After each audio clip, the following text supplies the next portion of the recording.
Well, welcome to the Top Gun Show. Today, I'd like to welcome a returning guest, David Nuti, the SVP of North America for Nord Security, the sponsor of the Top Gun Show.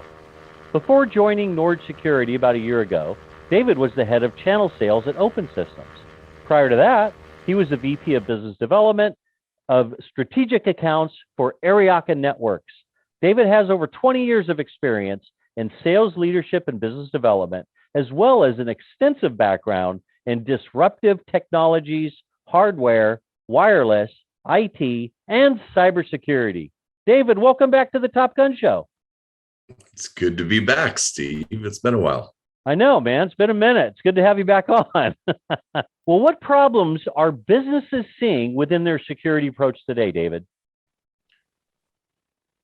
I think businesses need to embrace that there has to be a bit of candor in the conversation around security. Oftentimes it can be difficult to be clean and open about where their priorities and where their initiatives are on tackling, high profile cybersecurity challenges like remote users, bring your own device, ransomware, and how you address those effectively. And I think some of the best IT cybersecurity leaders in the world are realizing that their job is no longer about managing technology. It's about managing partnerships with technology providers that deliver the outcomes that they're looking for. And so those that are trying to go it alone and think that they can stare down the challenge of the black hat side of cybersecurity on their own and not partner with a provider that can level the playing field and get more of the good guys on their side. Those are the ones that have some really challenging outcomes at the end of the day. Yeah, for sure. For sure. Let's talk about pain removal. What pains are the customers in that you take away? In other words, what problems are you solving for the customer? I think there was recently a survey where 82% of businesses have enabled bring your own device for employees, that they can use their own phones, their own tablets, their own devices, in addition to whatever laptop or corporate asset that they're provided to access applications. And over half of the companies that said they were doing that were willing to admit they have a complete blind spot on those endpoints and being able to understand what kind of threats are coming at them from those angles. And in a post-pandemic world where so many people have been enabled to work remotely and from remote devices, we're 2 years from two weeks to slow the spread, and many of those people are never coming back into the office right now. So the pain of the unknown is the scariest thing in cybersecurity, when I can't see a threat plane. And that mostly comes right now from dealing with remote users that could be on any device, in any location, on any type of connectivity coming into their corporate assets. And there are ways to solve for that. But the first thing you have to do is kind of acknowledge that you have the challenge and then work with partners to get to that, that working environment that solves that problem. Yeah, that is so true. And a lot of these intrusions, they've been there for quite a while. It's not like as soon as they get infected, they say, "Hey, I'm here. I'm hurting your network." I mean, they'll sit dormant for, like in a DDoS situation, they'll sit dormant for 12 or 18 months. So the fear of not knowing what's in your network is a huge pain, even though you don't necessarily feel that pain. I totally agree with you.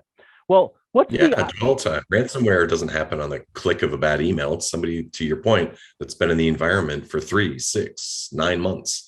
Orchestrating what they're going to do. You're exactly correct. Yeah. So let's talk about your ideal client. I know you have 15 million users, something like that. What's your ideal client profile that you serve? What's your sweet spot? I think our sweetest, fastest motion tends to be in that 50 to 1,000 seat type environment, because we're in totally cloud native. We don't ship a piece of hardware. You can ask me to ship a box, I don't have one. And we're able to deploy within literally minutes. It means that we ultimately scale to anyone. So it could be a 5-user startup that wants much larger business quality security without the pain of doing it, or it could be 5,000 users spread all around the world that come onto the same platforms. But for us, we remain agnostic. But if I was really to kind of put guardrails on where our fastest motion in is, probably that 50 to 1,000 seats tends to be the greatest spot. I'll also point out that we're really friendly with everything else that a customer is doing internally.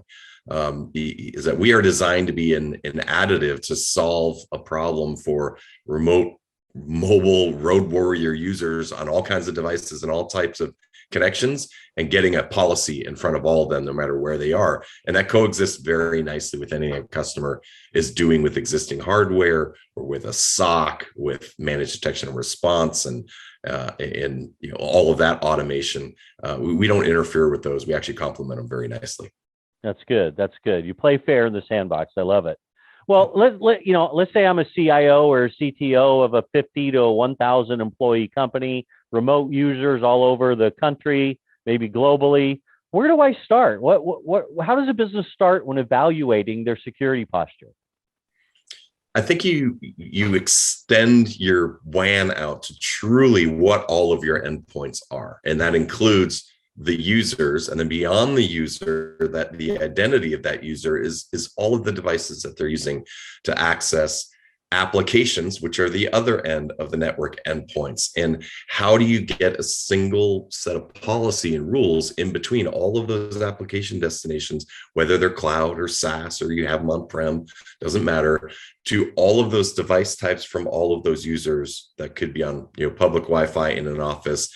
And that's where our conversation comes into play, is talking about unified rule set and policy that acts independently of all of those various endpoints, so that any user coming in is now heading into that authentication. Now, in addition to that, once they are within the environment and authenticated in through biometrics, a fingerprint, a face scan, MFA, all of those components, works very nicely with an existing Okta or Azure deployment. But now I'm also setting up rule set as to where you're even allowed to go once you're in. So if you're a salesperson, you get to go to Salesforce and a document library and the HR platform to do your expense reports and PTO and those things. But you're not going, and you're not even going to see or have access to our financial package or ERP. I'm able to govern a user based upon their usage profile and where they're allowed to go. And that's so important to dealing with the dwell time and the lateral movement and the loitering inside of an environment that we talked about in an earlier question. Got it. Good advice, man. I love it. Well, I've got a question for you, David. I've already asked you your little known fact. You gave me 3 of them last week, which I really appreciate. How about this? Who's the one person that you'd like to talk to, dead or alive? And what's the one question you'd like to ask him or her? Oh my goodness. I would love to talk to Michael Jordan and how he gets up every morning and re-energizes his competitive spirit and everything that he does. I think that'd be a fascinating thing to learn about. I love it. I love that answer. There was that Jordan documentary. Did you see that on ESPN? That was pretty informative.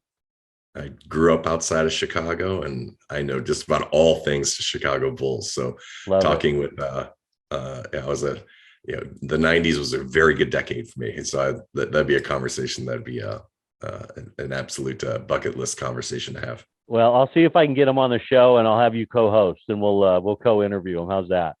Yeah, absolutely. Let me know how that works out. All right, man. Thanks for carving out time out of your schedule. I appreciate it. It's good to see you again.